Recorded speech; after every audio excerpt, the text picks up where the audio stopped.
जय सदा जी, नमस्कार नमस्कार। दादाजी, नमस्कार। बाबा की जय। जैसा कि हमारे आदरणीय राजेंद्र दा ने बताया कि हम लोगों का जो आज क्लास है वह हम लोग का 16 पॉइंट का 9वां पॉइंट था आना, और साथ में ललित नृत्य, तांडव नृत्य, कौशिकी नृत्य यह टॉपिक था। उसमें से साधना पर 2 क्लास विस्तार से ऑलरेडी हो चुका है हम लोग का। अब इसका शेष भाग बचा हुआ है ललित नृत्य, तांडव नृत्य, कौशिकी नृत्य के बारे में हम लोग जानेंगे। बाबा ने जो कहा है, बाबा कहते हैं कि प्रत्येक मनुष्य को उसके जीवन को सुंदर रूप बनाने में उत्साह दोगे। कोई भी किसी अवस्था में यह सोचने का अवसर न पाए कि उसका जीवन व्यर्थ हो गया। इस प्रकार से बाबा कहते हैं कि हमेशा सभी लोगों को प्रोत्साहित करोगे। तो हम लोग का है तो ललित भी नृत्य है, जिसमें हम लोग क्या करते हैं, इसमें भी कीर्तन करते हैं। हम लोगों का बाबा नाम केवलम जो कीर्तन है, सिद्ध महामंत्र, तो ललित नृत्य के कीर्तन करते हैं। दूसरा है तांडव नृत्य, उसमें भी हम नृत्य करते हैं, और तांडव नृत्य में भी हम कीर्तन करते हैं बाबा नाम केवलम। और कौशिकी नृत्य में भी हम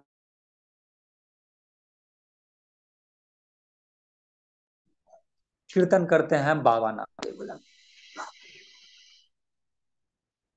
हम लोग को देखे पहले यह क्या है, इसके माध्यम, नृत्य के माध्यम से हम लोग कीर्तन करते हैं। तो जैसा कि जानते हैं, पहले से हम लोग को सबको पता है कि कीर्तन जो होता है, यह कीर्तन तीनों में करते हैं। कीर्तन ललित नृत्य में भी, तांडव नृत्य में भी, कौशिकी नृत्य में भी।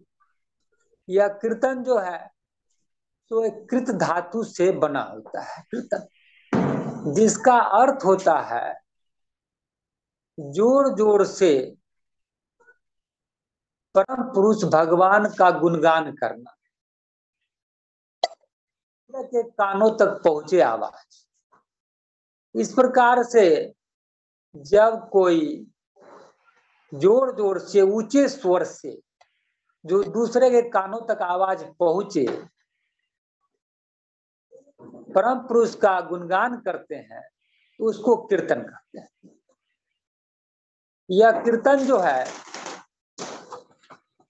यह कीर्तन हम लोग जानते हैं, जैसा कि यह कीर्तन हम लोग का दिया हुआ है बाबा नाम केवलम। यह सिद्ध अष्टाक्षरी सिद्ध महामंत्र है।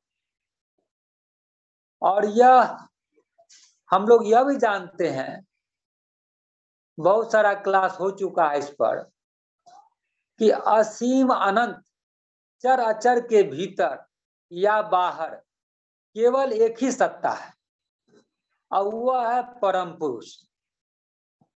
इसलिए सभी के लक्ष्य है परम पुरुष, सभी के ध्येय केवल उन्हीं के लिए हम लोग गाया करते हैं बाबा नाम केवलम। और हम जैसा कि जानते हैं कि बाबा शब्द जो है बप्र धातु से आया है, जिसका अर्थ होता है सबसे प्रिय सत्ता, जो प्राणों के अत्यंत प्रिय वे ही। इसलिए मात्र हम लोग केवल परमात्मा को याद करते हैं, कीर्तन गुणगान करते हैं। अब यह कीर्तन जो है, इसमें हम लोग देखे कि यह कीर्तन जो है हम लोग का, यह ललित नृत्य के माध्यम से, तांडव नृत्य के माध्यम से, कौशिकी नृत्य के माध्यम से करते हैं। सबों में नृत्य है, चाहे ललित नृत्य हो, चाहे तांडव नृत्य हो, चाहे कौशिकी नृत्य है, सबों में नृत्य है। तो हम याद करें कि अगर महाभारत में से भगवान श्री कृष्ण को हटा दे तो महाभारत का कल्पना नहीं होगा। उसी प्रकार से मानव का इतिहास लिखा जाए और उसमें से भगवान शिव को हटा दे तो मनुष्य का इतिहास। तो हम लोग हमेशा देखते हैं कि इतिहास में कि जब किसी व्यक्ति को, किसी दर्शन को, किसी बात को अगर रखना होता है तो भगवान शिव के बातों को घुसा के रखा जाता है ताकि उसकी मान्यता मिले। जहां भी भगवान शिव का अगर पुट नहीं डाला गया, उसमें है इनपुट नहीं डाला गया है, तो जल्दी मान्यता नहीं मिलता रहा। क्योंकि भगवान शिव लोगों के तन मन धन सभी में, तन मन में समाये, रंध्र रंध्र में समाये हुए थे, समाज के रंध्र रंध्र में समाये थे। इतने भगवान शिव से लोग घनिष्ठ हो चुके थे, इसलिए उनको अलग करके किसी बात को मनवाना किसी समाज के लिए बहुत मील का पत्थर साबित होता है। यानी कि उनके बिना कोई बात मानने को तैयार नहीं होते। इसलिए हर जगह भगवान शिव में आप जाएंगे, हम लोग जाते हैं म्यूजियम वगैरह में तो देखते हैं कि अगर बुद्ध की मूर्ति है उसमें भी घुसा दिया हुआ है, बीच में शिव का मूर्ति घुसा देता है लोग। अगर महावीर का हम देखें मूर्ति उसमें भी डाल देता है। यानी हर जगह देखते हैं कि भगवान शिव को जोड़ कर ही अपने बातों को रखता है ताकि मान्यता मिले। अर्थात भगवान शिव जो थे सो समाज के, मनुष्य के रंध्र रंध्र में घुसे हुए थे। तो इसी कड़ी में जैसा कि हम लोग जानते हैं कि भगवान शिव तो बहुतों चीज दिए दुनिया को, समाज को, मनुष्य को दिए। उसमें से आयुर्वेद के बारे में बताए, स्वर शास्त्र के बारे में बताए, संगीत के बारे में बताए, बहुत सारे चीज बताए। तो संगीत में क्या है कि यह गीत हो गया, वाद्य हो गया, नृत्य हो गया, सबों का जो मिलित रूप होता है संगीत होता है। और यह जो दिया गया, क्यों दिया भगवान शिव ने? तो भगवान शिव ने इसीलिए इसका प्रवर्तन किया, आविष्कार किया कि भगवान शिव जब साधना, तंत्र साधना दे रहे थे तो उस वक्त उन्होंने सोचा कि यह मनुष्य के जीवन में आध्यात्मिकता की तरफ बढ़ेगा तो एक व्यवहारिक संतुलन होना चाहिए। व्यवहारिक संतुलन से तात्पर्य यह है कि जैसे हम लोग क्या करते हैं कि व्यवहारिक संतुलन को कायम रखते हुए हम मूल कारण के तरफ बढ़ते हैं। जो हम लोग बराबर बोलते हैं सब्जेक्टिव अप्रोच, ऑब्जेक्टिव एडजस्टमेंट। तो ऐसे चीज को हम लोग क्या करें, मनुष्य के सदाशिव ने सोचा ऐसे चीज को हम व्यवहारिक जीवन में, आध्यात्मिक जीवन में संतुलन करने के लिए ऐसे चीज का हम चुनाव करें जो व्यवहारिक जीवन में हो और उसका आध्यात्मिक जीवन में सहायता भी मिले।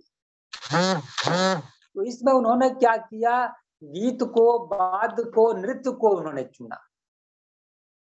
तो गीत क्या चीज है, वह क्या होता है स्थूल दुनिया में होता है, लेकिन उसका जो तरंग होता है वह जाता है मानस सत्ता को तरंगायित करता है। और मानस सत्ता क्या है, एक्टोप्लाज्मिक वर्ल्ड है, चित्त धातु है, चित्त जगत है। और उसमें जब तरंग उठता है तो वह तरंग फिर क्या करता है, आत्मा को सररेखा करता है। तो हाय स्थूल में संगीत, गीत जो मेरा है, और वह उसका पहुंच कहाँ है, आत्मिक स्तर पर होता है। तो यह व्यवहारिक संतुलन होता है। इससे क्या होगा, अगर संतुलन नहीं रहेगा तो क्या होगा, साधना में लोग को मन नहीं लगेगा। हम रहते हैं जागतिक दुनिया में रहते हैं और जाना आध्यात्मिक दुनिया में। तो हमको व्यवहारिक संतुलन जो जागतिक चीज है उसके साथ हमको अंदर के दुनिया में जाने में सुविधा हो, इसके लिए मन भी लगे, अच्छी से साधना भी हो। तो उन्होंने गीत दिया। पहले क्या था कि लोग गीत गाना चाहते थे। आज भी हम लोग देखते हैं गांव घर में कि भगवान शिव के मूर्ति के पास जाते हैं, अब भगवान शिव को चाहते हैं खुश। तो खुश कैसे करते हैं अभी भी हम देखते हैं कि बकरा का आवाज मुंह से निकाल कर बाबा बाबा करते हैं भगवान शिव को खुश करने के लिए। तो भगवान शिव देखे कि यह जो व्यक्ति है, मनुष्य जो है, वो हमको खुश कर, लेकिन उसको गाने का तरीका नहीं पता है, क्या संगीत नहीं है, वाद्य ठीक नहीं है। माने कि वाद्य कैसा, तो कल्चर्ड वाद्य, जो मतलब कि पूरा विकसित वाद्य, वैज्ञानिक ढंग से विकसित वाद्य वैसा नहीं था। तो उन्होंने क्या किया कि गीत को चुना। जैसा बताया कि वह जो स्थूल जागतिक चीज में, जागतिक जगह में रहते हुए वह गीत, वह आत्मिक आत्मा को टच करता है। और वह उन्होंने गीत में क्या है, तो छंद होता है, सुर होता है और साथ में भाव होता है। तो अगर छंद सुर है, भाव नहीं उसमें है, तो उसमें माधुर्य नहीं रहेगा, मीठापन नहीं रहेगा, आनंद। तो उसमें क्या होता है, छंद भी होता है, सुर भी होता है, माधुर्य भी होता है। उसके बाद में उन्होंने वाद्य का चुनाव किया। वाद्य कैसा, तो वाद्य में क्या होता है कि वह वाद्य का काम क्या है, वाद्य क्या करता है कि मानस तरंग के चित्तानु को तरंगायित करता है। वाद्य क्या करता है, मानस तरंग को मानस पटल को क्या करता है, वह धमक देता है, लेकिन उसमें भाव नहीं होता है। गीत के साथ में जो भाव है उसके साथ संगति मिलाकर चलता है, संगत मिलाकर चलता है। वाद्य का काम क्या है कि मानस पटल को वह तरंगायित करता है, मानस पटल में धमक देता है, जिससे क्या होता है, भाव के साथ में वह एडजस्टमेंट करके वह संगति मिला के चलता है। वाद्य यह है। और नृत्य क्या है, जो कि हम जानते हैं कि नृत्य देने के कारण ही भगवान सदाशिव को नटराज कहा जाता है, यानी क्या, नर्तकों के राजा नटराज कहा जाता है। और इन्हें नाद तनु भी कहा जाता है, नृत्य का विग्रह। तो इस प्रकार से उन्होंने क्या क्या नृत्य दिया। तो नृत्य क्या होता है, नृत्य में क्या होता है कि इसमें वह बिना भाषा के, बिना शब्द के, बिना ध्वनि के छंद और मुद्रा के माध्यम से अपने भावों को अभिव्यक्त किया जाता है। जब अपने मानस भावों को मुद्रा और छंद के माध्यम से बिना ध्वनि के, बिना शब्द के, बिना भाषा के व्यक्त किया जाता है, तो उसको हम नृत्य कहते हैं। तो यह जो है मेरा, यह जो है हम लोगों का, यह हम लोग देखते हैं क्या इसमें,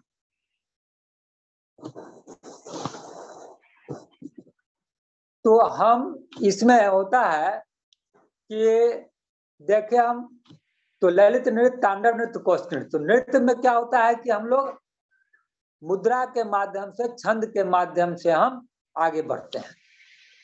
और यही होता है कि अगर हम जो प्राच्य मेरा है नृत्य है, प्राच्य नृत्य में क्या होता है, उसमें छंद भी होता है, मुद्रा भी होता है। लेकिन पाश्चात्य नृत्य क्या होता है, छंद प्रधान होता है। तो इसमें दोनों प्राच्य नृत्य जो है, ओरिएंटल डांस जो मेरा है, उसमें क्या होता है कि यह दोनों चीज होने के कारण यह अधिक विकसित हुआ, मुद्रा प्रधान। अब मुद्रा प्रधान जो होता है, यह जैसे किसी चीज को हमको कहना है, तो किसी चीज को कहना है तो हम लोग कैसे बोलते हैं। तो बोलने का क्या है कि किसी चीज को बोलना है, उसके कई स्तर होते हैं। उसमें क्या होता है, पराशक्ति होता है, पश्चंती शक्ति होता है, मध्यमा शक्ति होता है, मैखरी शक्ति होता है, श्रुति गोचरा है। तो यह जो पराशक्ति है, जब मेरा हमको कोई चीज बोलना है तो पहले अंदर में भाव आता है, आत्मिक स्तर पर भाव आता है।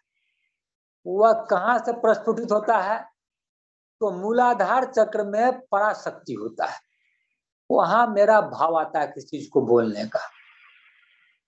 और जब उसके ऊपर जाते हैं, जब भाव हुआ, तो मेरा क्या होता है कि उसको फिर मेरा मानसिक स्तर पर आता है, जिस चीज को हम बोलना चाहते हैं मानसिक स्तर पर उसको देख लेते हैं।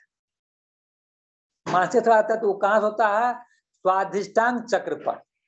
हमको पश्चंती शक्ति से हम क्या करते हैं, उसको उस चीज को देखते हैं मानसिक स्तर पर। और उसके बाद क्या होता है, मध्यमा शक्ति होता है, जो अनाहत चक्र पर होता है।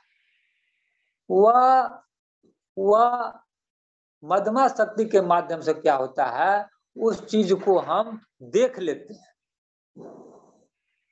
उस चीज को हम देख लेते हैं। और जब यही चीज पंथ के पास जाता है, विष्णु चक्र में पास जाता है, तो वह क्या होता है, बैखरी शक्ति वहां होता है।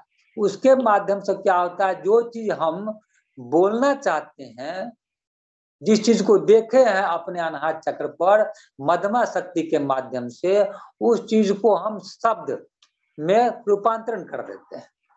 जो होता है विशुद्ध चक्र पर होता है, वह होता है बैखरी शक्ति कंठ पर। और ओठ के माध्यम से जब उसको बाहर प्रकटीकरण कर देते हैं, वह होता है श्रुति गोचरा। तो इस प्रकार से हम किसी चीज को हम जो भाव लेते हैं उसको बाहर व्यक्त कर देते हैं। लेकिन क्या होता है, नृत्य में क्या होता है, यह मुद्रा के माध्यम से उसको व्यक्त करते हैं। तो यह जो व्यक्त करते हैं वह कहाँ पर होता है, तो अनाहत चक्र पर होता है।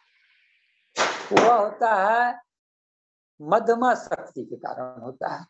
तो जिस चीज को हम देखे हैं पश्चंती में, स्वाधिष्ठांग में, उसको क्या करते हैं, स्पष्ट रूप से हम वहां अनाहत में उस चीज का हम वह देख लिए, हम उसका रूपांतरण भी हो गया, लेकिन उसका शब्द में प्रस्फुटितीकरण नहीं हुआ है, उसका कन्वर्सन नहीं हुआ है। जैसे किसी चीज का हमको कोई चीज लगता है बोलने का रहता है, तो कहते कभी कभी भूल जाते हैं, कहते अरे फलाना बात है, ध्यान नहीं आ रहा है कि नहीं, बोलना चाह रहा, बोल ही नहीं निकल रहा है, तो वह बाहर निकल नहीं रहा है, लेकिन वो जान रहा है कि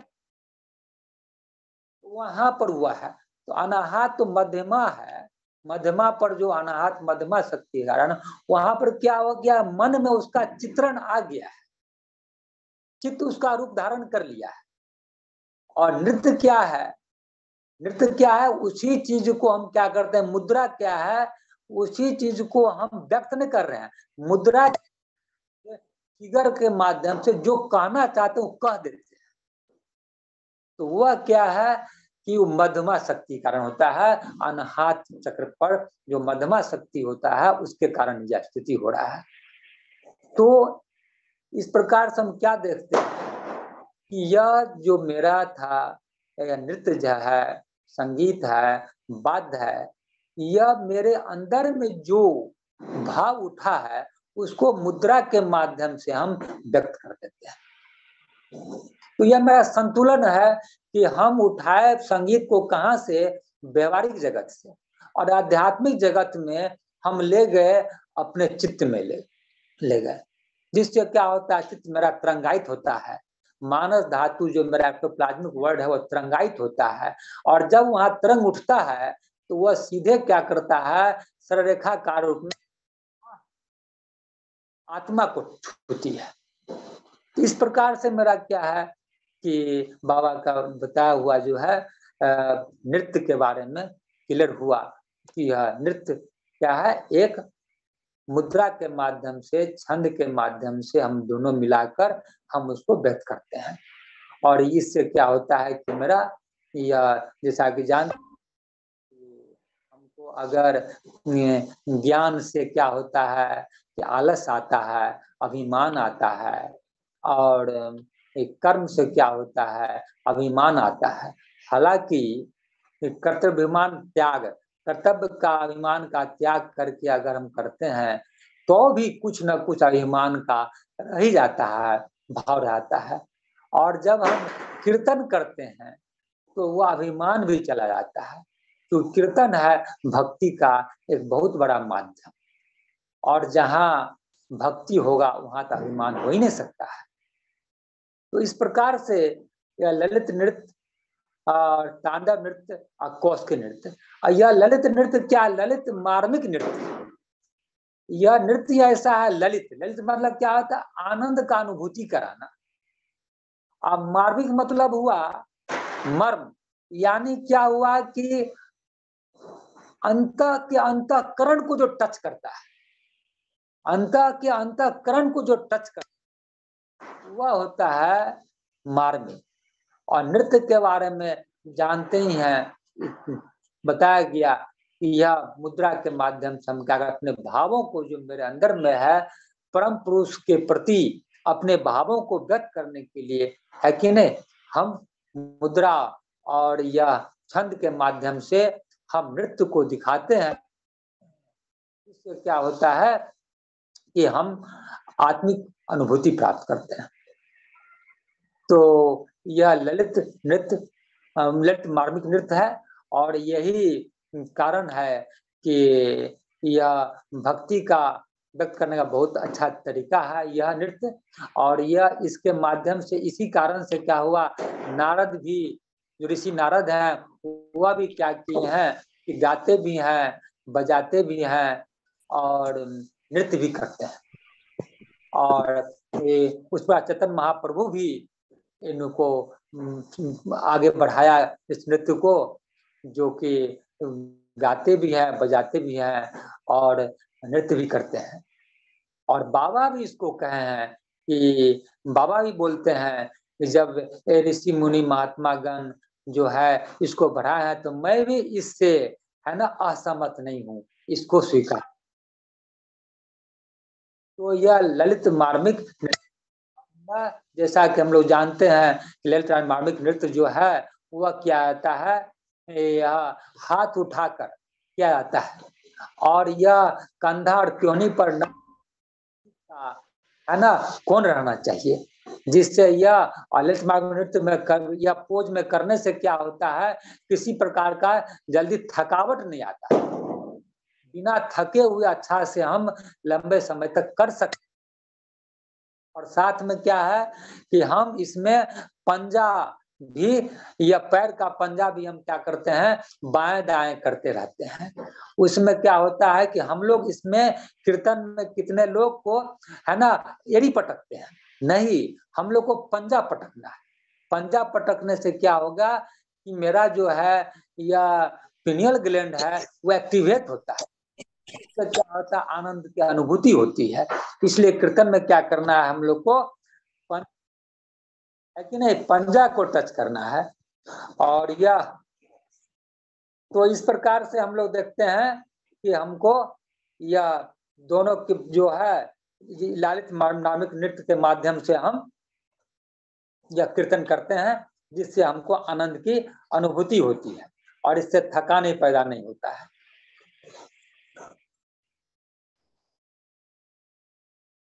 और यह भी हम लोग जानते हैं कि मनुष्य के शरीर में बहुत सारे नारी संस्थान होते हैं, जिसको संस्कृत में हम क्या कहते हैं, चक्र कहते हैं, पद्म कहते हैं या कमल कहते हैं, और लैटिन में प्लेक्सस कहते हैं। और इसी यहीं से क्या, इसी चक्र पद्म का कमल या प्लेक्सस जो है, इससे क्या होता है, सभी नसें, और इसी से क्या होता है, सभी वृत्तियां नियंत्रित होते हैं।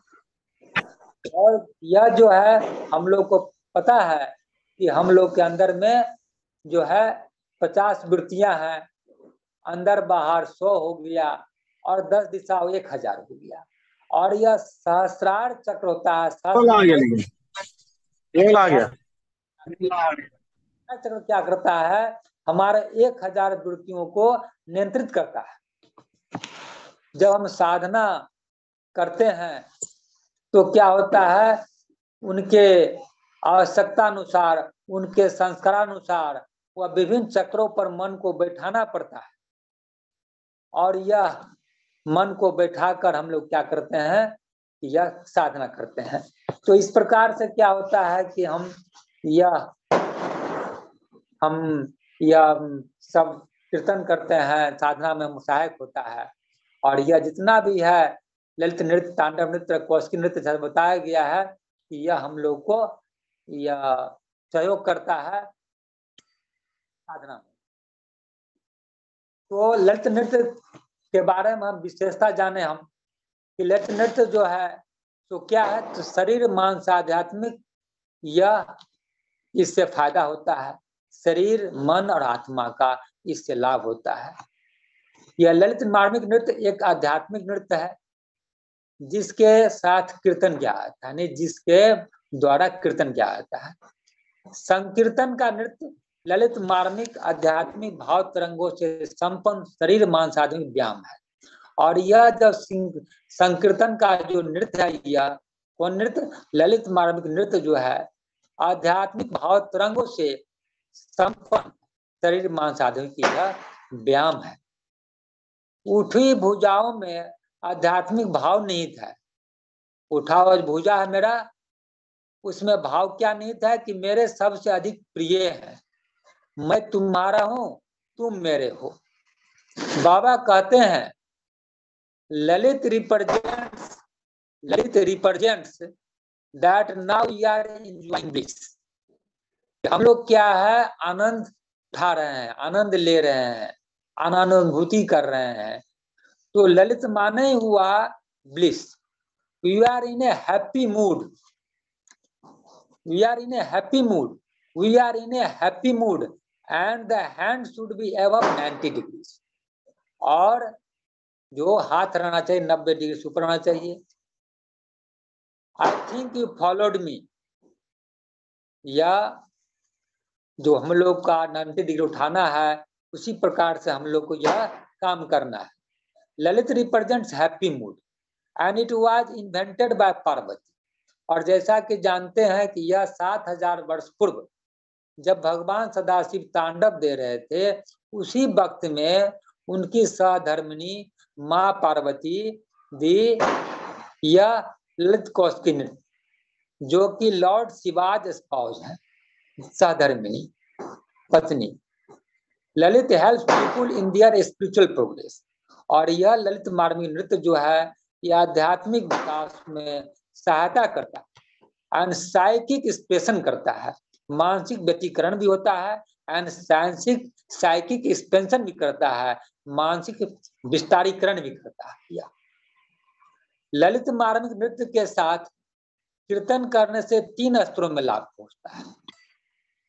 ललित मार्मिक नृत्य करने से 3 स्तरों में लाभ पहुंचता है, एक शारीरिक लाभ, मानसिक लाभ, आध्यात्मिक लाभ। बहुत सारे लाभ हैं, लेकिन मुख्य रूप से जो लाभ कुछ है वो हम लोग को जानना चाहिए।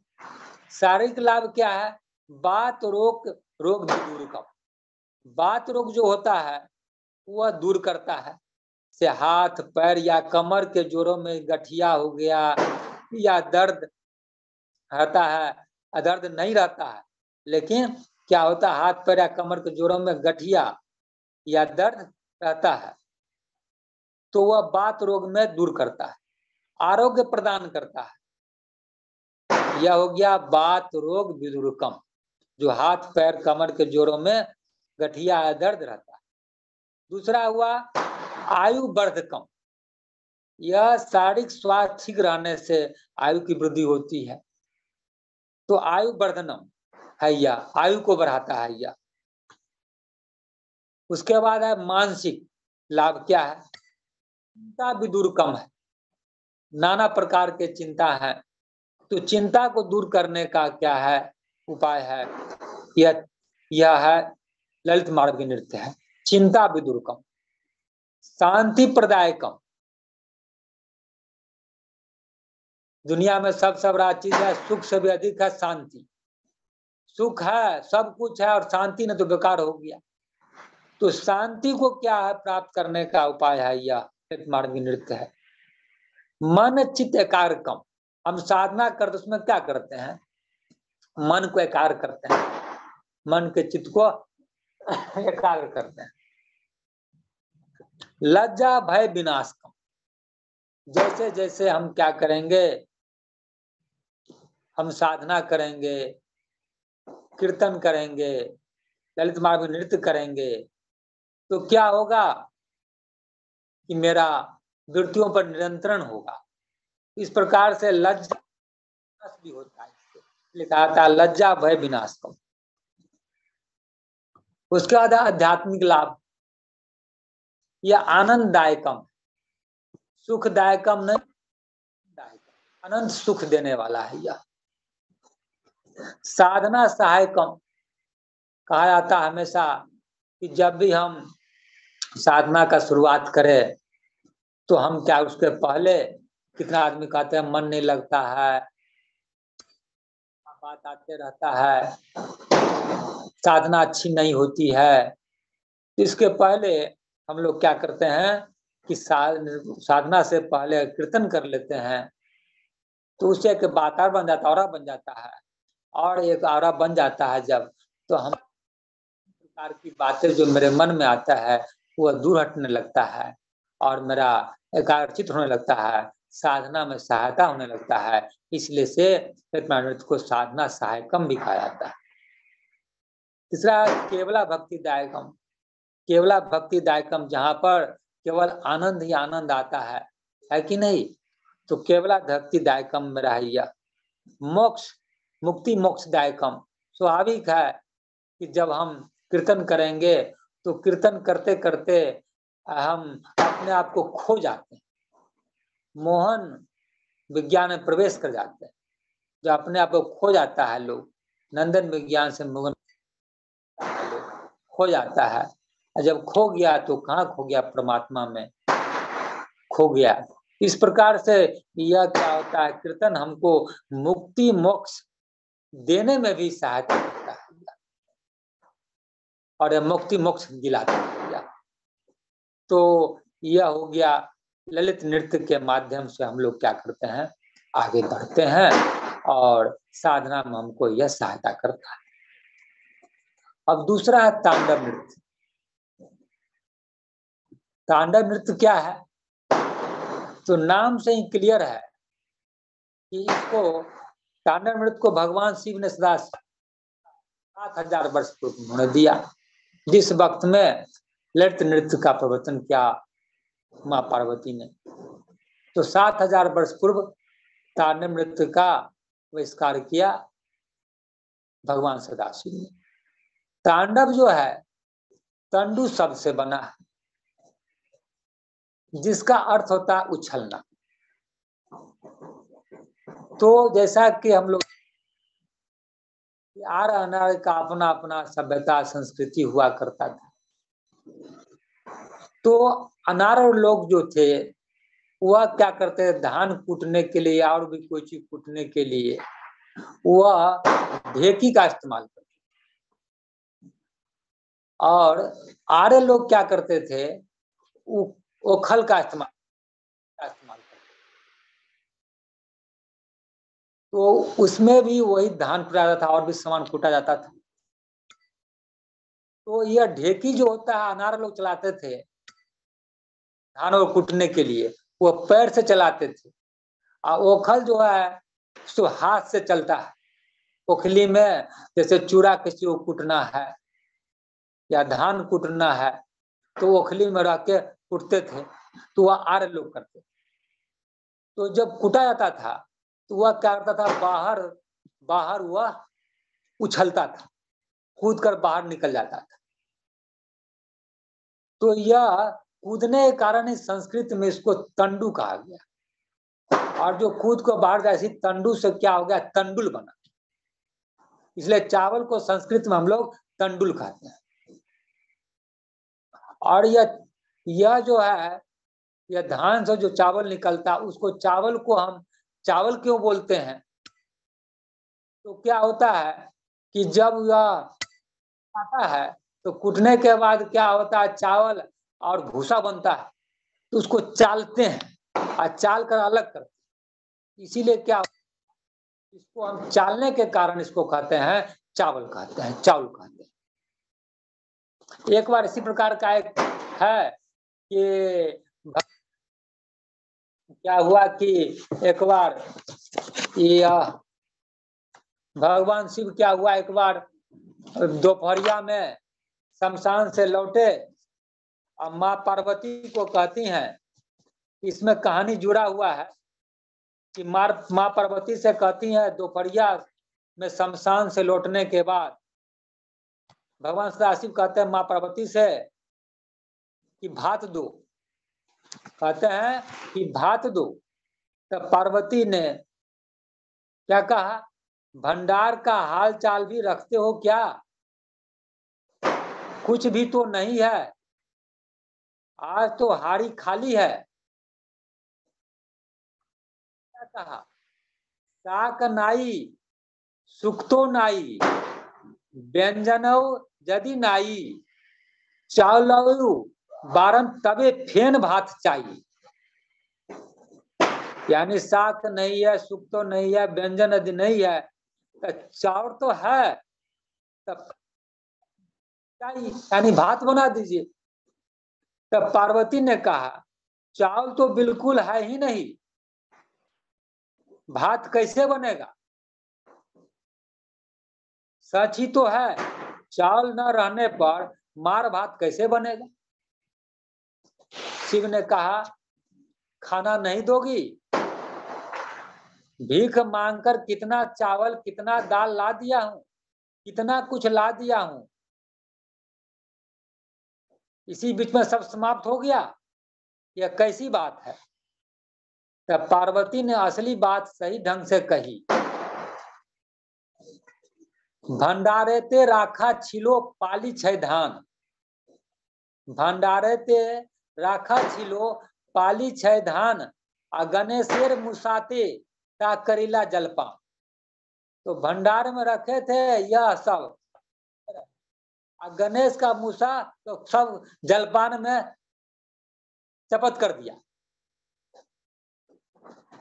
तो ये इस प्रकार से यह हम लोग देखे कि तांडव जो है 7000 वर्ष पूर्व भगवान सदाशिव के द्वारा यह तांडव नृत्य दिया गया, और यह चावल के कूदने के कारण, धान से अलग होकर चावल से कूदने के कारण, चाहे वह द्वारा ओखल से कूदे या अनार के द्वारा ढेकी से निकले है न कूद कर, इस कारण से इसका नाम पड़ा तंडुला। तंडुल से, चूंकि तांडव में भी क्या होता है कि नहीं, इसलिए इस नृत्य का नाम पड़ा तांडव। तो इसमें भी क्या होता है कि हम दोनों भुजा समानांतर में रखकर और उछलते हैं, और यह उछलते हैं जब, तो बाएं हाथ में क्या होता है, हम रखते हैं क्या चीज, तो नर कपाल है ना, और साथ में या तो नर कपाल रखते हैं या रखते हैं हम या सर्प रखते हैं। तो नर कपाल और सर्प रखेंगे हम तो दिन के समय में, और रात के समय तो नर कपाल और वो देखेगा नहीं अब सांप को, इसलिए रात के समय में हम रखेंगे मशाल, वह रखेंगे हम तीनों को रखेंगे हम दिन या रात को देखते हुए, तो बाएं हाथ में रखेंगे। और दाएं हाथ में जो कि वो बाएं हाथ में जो होगा तीनों में से कोई एक, वह होगा क्या, मृत्यु का प्रतीक होगा। वह क्या होगा, मृत्यु का प्रतीक होगा, काल का प्रतीक होगा। और दाएं हाथ में जो मेरा होगा वह होगा त्रिशूल होगा, तलवार होगा, छुरा होगा, इसमें से कोई होगा। वह दाएं हाथ में रहेगा, वह क्या करेगा, संघर्ष का प्रतीक होगा। वह जीवन क्या है, संघर्ष है। तो वह मृत्यु को भी हम क्या करेंगे, मृत्यु से भी, काल से भी संघर्ष करते हुए अपने जीवन को आगे बढ़ाते जाएंगे। जैसा कि जानते हैं हम लोग कि यह डायनामिसिटी द लाइफ और स्टैटिस्टिक्स द डेथ। तो गतिशीलता है, मृत्यु है। इसलिए हम लोग क्या करना है, हमेशा संग्राम करते हुए आगे बढ़ना है, गतिशील रहना, अपने जीवन में रहना है, उसके सामने नतमस्तक नहीं होना है, और इससे संग्राम करते हुए आगे बढ़ेंगे। तो भगवान सदाशिव ने इसे तांडव नृत्य दिया। अब यह तांडव नृत्य क्या है, यह से भी शरीर मानस आध्यात्मिक लाभ होता है। अब यह लाभ क्या क्या है, इसको हम देखेंगे। बहुत सारे लाभ हैं। तो है यह पहला नृत्य के रूप में भगवान सदाशिव द्वारा दिया गया मस्तिष्क के लिए एकमात्र उत्तम व्यायाम है। जैसा कि हम जानते हैं, जब तांडव नृत्य करते हैं तो पिनियल ग्लैंड और पिट्यूटरी ग्लैंड खास करके एक्टिवेट हो जाता है। और यह तांडव नृत्य भी 3 प्रकार का होता है, ब्रह्मा विष्णु महेश। ब्रह्म तांडव होता है, विष्णु तांडव होता है, और ब्रह्मा विष्णु महेश रुद्र तांडव होता है। तो ब्रह्म तांडव क्या होता है, जब पैर का घुटना नाभि से ऊपर जाए तो वह ब्रह्म तांडव हुआ। जब पैर का घुटना अनाहत चक्र से पार जाए तो वह हो जाएगा विष्णु तांडव हो गया। और जब हम या विशुद्ध चक्र को पार कर जाए, कंठ को पार कर जाए, तो वह होता है रुद्र तांडव होता है। तो यह तो तांडव नृत्य क्या है, हाँ, तो कह रहे थे कि यह हमारे शरीर में जो है पिट्यूटरी ग्लैंड और पिनियल ग्लैंड है। जब हमारे शरीर में जो है बहुत सारे शुक्रवाही ग्रंथियां हैं, रस ग्रंथियां हैं, तो वह जब हम तांडव नृत्य करते हैं तो ये जो ग्लैंड होते हैं ज्यादा एक्टिव हो जाते हैं। एक्टिव हो जाते हैं तो रस का क्षरण होता है, तो हमको आनंदानुभूति होता है। तो इस प्रकार से तांडव करने से हम लोग आगे बहुत सारा फायदा, इसके बारे में जानेंगे हम।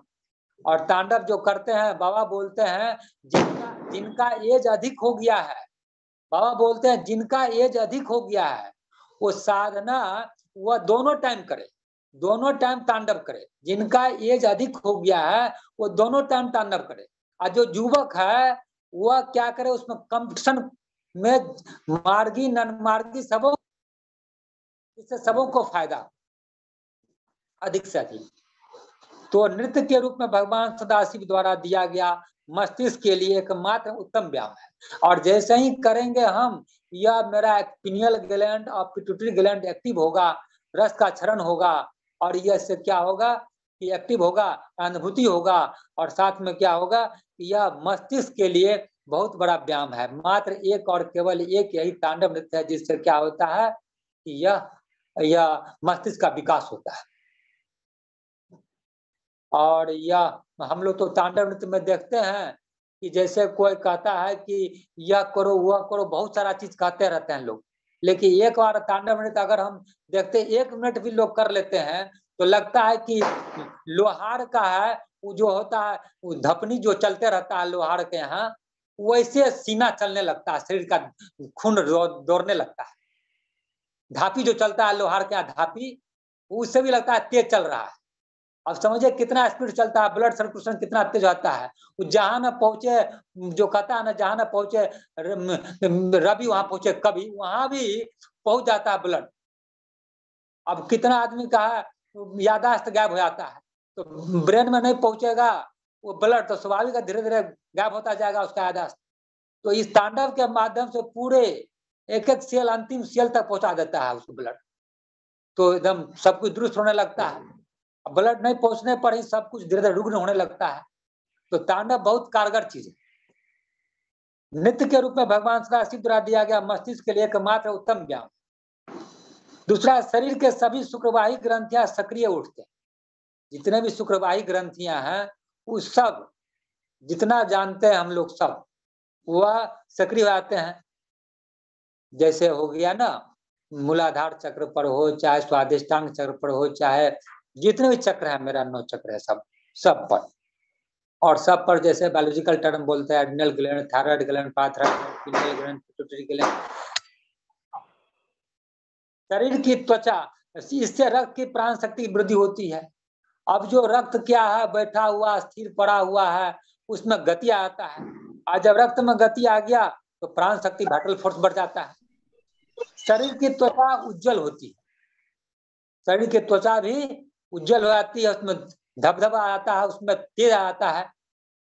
मनुष्य के पौरुष को जगाता है, यानी पौरुषता को जगाता है, साहसिकता को, मानसिक भीरुता और कापुरुषता को मिटाता है। अब जो है डलनेस हो गया है, कापुरुषता हो गया है, ऐसा को मिटाता है। शरीर के स्नायु पुंज के रक्त को तेज रखकर स्मरण शक्ति की वृद्धि करने में सहयोग करता है।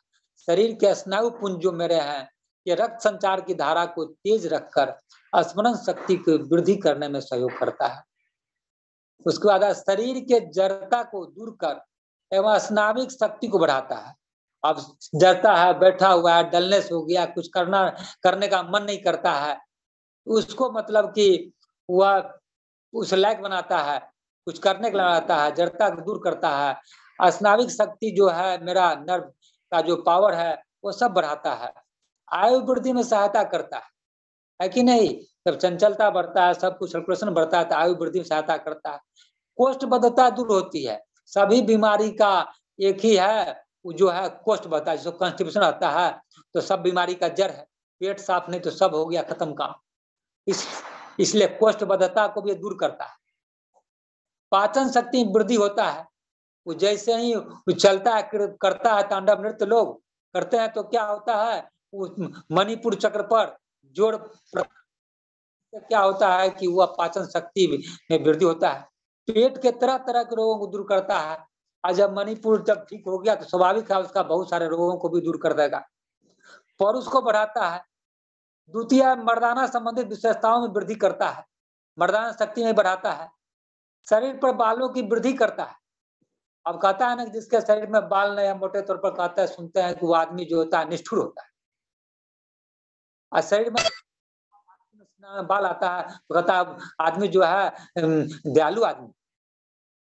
तो तांडव करने से क्या होता है, शरीर के बालों में वृद्धि होता है, अच्छे गुण का प्रादुर्भाव होना शुरू हो जाता है। हड्डी की मांसपेशियों को विकसित करता है, इंक्रीज सेकेंडरी जो है कैरेक्टर वगैरह सब करता है।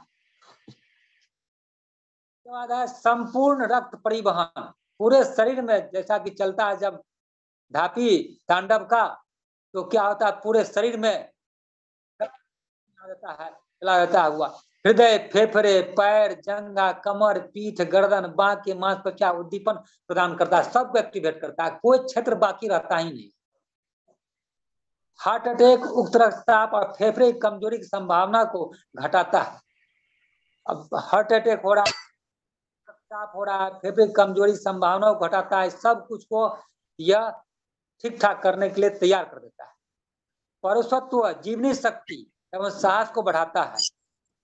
पुरुषों एवं आध्यात्मिक साधकों के लिए एक ओजस्वी नृत्य है यह। पुरुषों एवं आध्यात्मिक साधकों के लिए एक ओजस्वी नृत्य है यह स्त्रियों के लिए वर्जित है, स्त्री को नहीं करना। यह ग्रंथियों पर निर्भरता की वृद्धि करता है, यह ग्रंथियों को विकसित करता है, डेवलप करता है। किसी का अंडर डेवलप है उसको डेवलप करता है, और निर्भयता की वृद्धि करता है। यह जब मृत्यु से लड़ने के लिए तांडव किया आता है, उसके पास अब क्या रहेगा, डर की बात रहेगा। जब मृत्यु से लड़ता है तो निर्भयता की वृद्धि करता है। और इतना ही नहीं, साधारण तरीका से माने हम लोग जो अनुभव किए हैं कि तांडव करने के बाद अगर 1 मिनट भी 2 मिनट भी तांडव कर लिया जाए तो लगता है क्या इतना हल्का, जैसे फूल से भी हल्का चले जाए, ऐसा मन को हल्का कर देता है। इस प्रकार से क्या होता है कि मेरे शरीर को, मन को तीसरा है कौशिकी नृत्य। कौशिकी नृत्य जैसा कि हम लोग सभी जानते हैं कि यह नृत्य ही है जो कोषों को सबलता प्रदान करता है, कोषों को सबलता प्रदान करता है, जो इसलिए कौशिकी नृत्य जो है तो श्री श्री आनंद मूर्ति जी ने और 1978 को दिया गया, पटना में दिया गया, और पटना में दिया गया था। कुछ दीदियां लोग पटने की थी, जिसमें माया दीदी का, निर्मला दीदी का, और भी अमिता दीदी, बिंता दीदी के परिवार के लोग सब। तो इस प्रकार के कुछ दीदियां लोग यहाँ पर थी, जो पटना में ही बाबा ने इसका आविष्कार किया था 6 सितंबर 1978। तो यह जो है कौशिकी नृत्य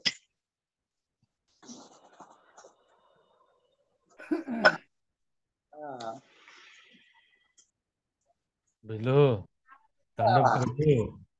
अब बस हो गया, अब लास्ट कर रहे हैं दादा। तो यह कौशिकी नृत्य जो है, तो जैसा कि हम जानते हैं कि 22 रोगों को, स्त्री के 22 रोगों को दूर करता है, और इसे स्त्री भी कर सकता है, पुरुष भी कर सकता है। और यह जो है कौशिकी नृत्य जो है, यह 18 पोज में किया जाता है।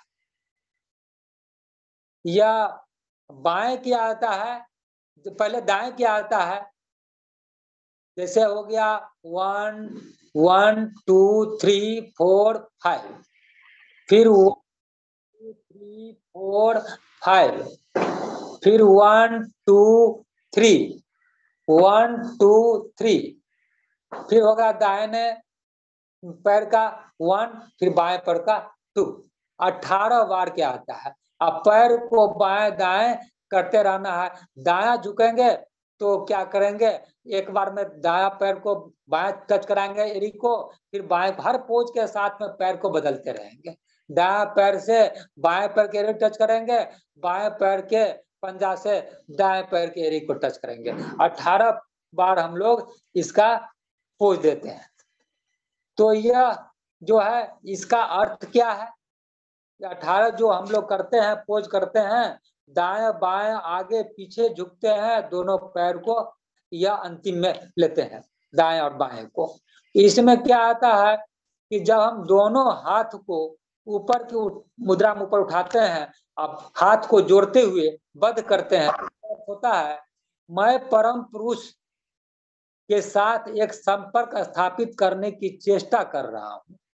जब दोनों हाथ को ऊपर उठाकर बंद करते हैं तो मैं परम पुरुष के साथ एक संपर्क स्थापित करने की चेष्टा कर रहा हूं। और उसके बाद दाहिने जोड़ जो झुकते हैं 2 बार हम लोग, 1 2 3 बार, यह क्या होता है, हे परम पुरुष का अर्थ होता है, हे परम पुरुष तुम्हें एकांतिक आकुति ज्ञापित करने का सही पथ मैं जानता हूं। और तीसरा है बाईं ओर जब झुकते हैं हम, तो उसमें क्या होता है 3 बार, उसमें क्या होता है, 1 मिनट दादा, मेरा जो है मुझको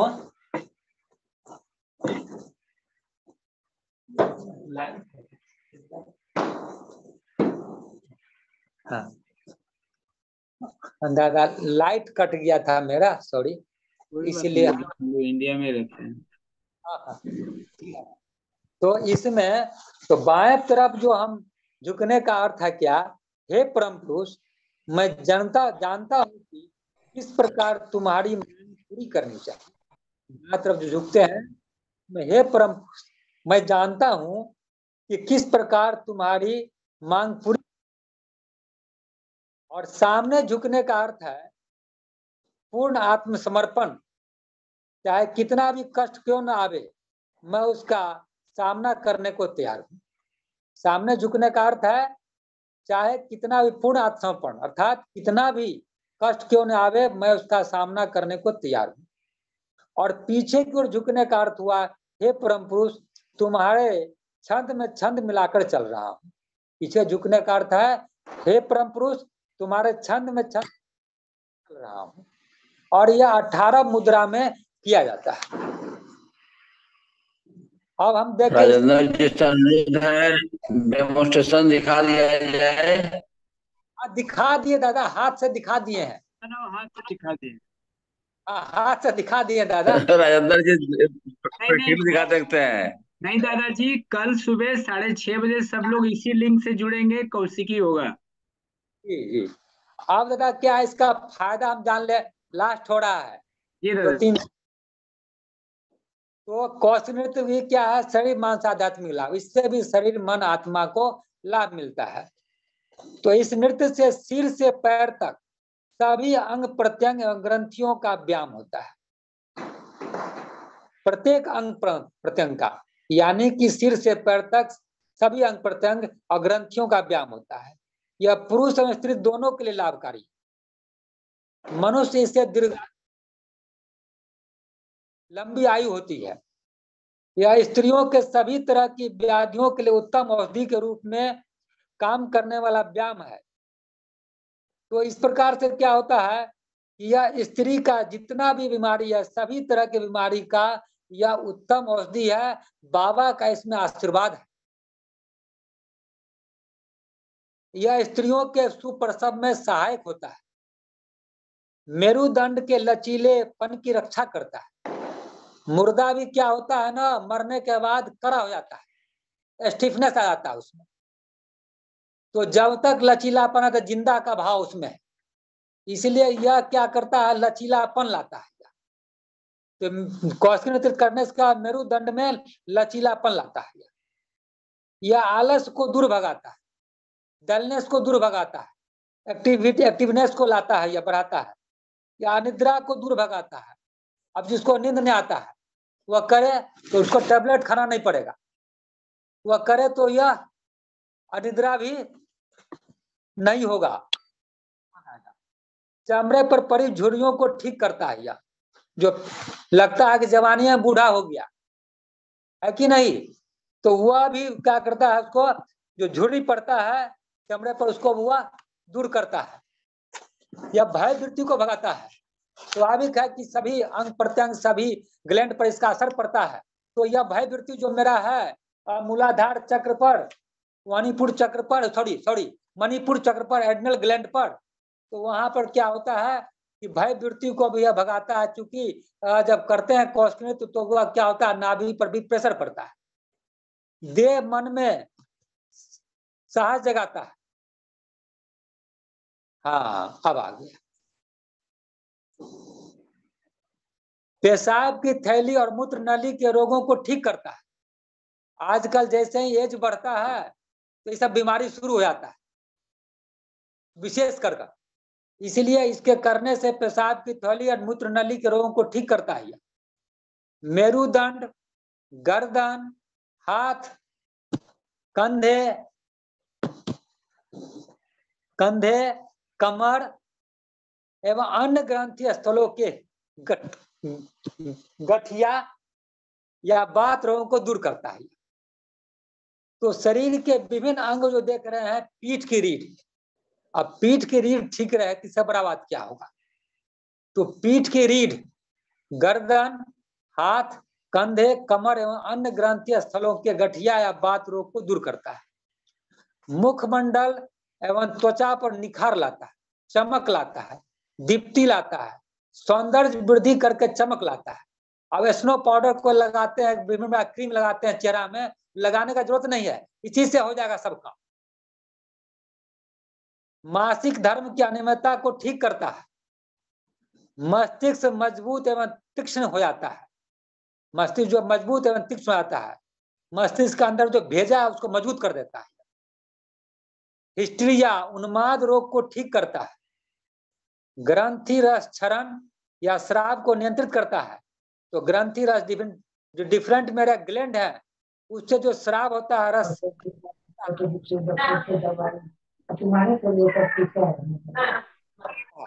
कंट्रोल कर देता है, कंट्रोल में क्षरित करता है, जिससे सभी वृत्तियां मेरा नियंत्रित होता है। इससे निराश या निराशा भाव वादी सोच के खत्म करता है, यह निराशा हटाता है। यह आत्म प्रस्तुति में मदद एवं वृद्धि करता है। जो हम व्यक्त क्या करना चाहता है, मेरा क्या भाव है, उसमें वह मदद करता है, वृद्धि करता है। रीढ़ का दर्द, बवासीर, हॉर्निया, पुरुष में हाइड्रोसील, मानसिक अपंगता, स्नायु यंत्रणा, स्नायु दुर्बलता को ठीक करता है। यह किडनी, गुर्दा, मूत्राशय के तकलीफ, मंदाग्नि, अम्लता, कब्ज, डिसेंट्री, उपदंश, सुजाक, क्रिस्ता, स्थूलता एवं लीवर संबंधी रोगों को ठीक करता है। देह के अंग प्रत्यंग पर नियंत्रण, मन की दृढ़ता एवं प्रसन्नता में वृद्धि होती।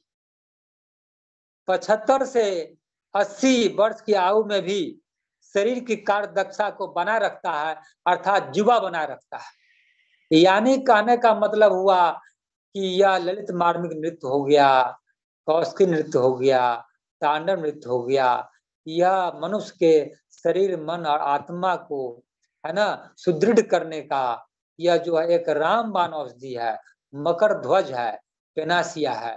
इसको जीवन में जितना अधिक करेंगे तो साधना मेरी प्रगति होगी, और साधना प्रगति होगी तो जो मेरा जीवन का लक्ष्य है, चरम परम जो है तत्व है, परमात्मा है, उसमें हम अपने आप को मर्ज करके अपने जीवन को धन्य धान्य कर सकते हैं। जी दादा, बहुत बहुत धन्यवाद दादा आपको। कितना खूबसूरत ढंग से आपने आज ललित मार्मिक नृत्य, तांडव नृत्य और कौशिकी नृत्य को बताया।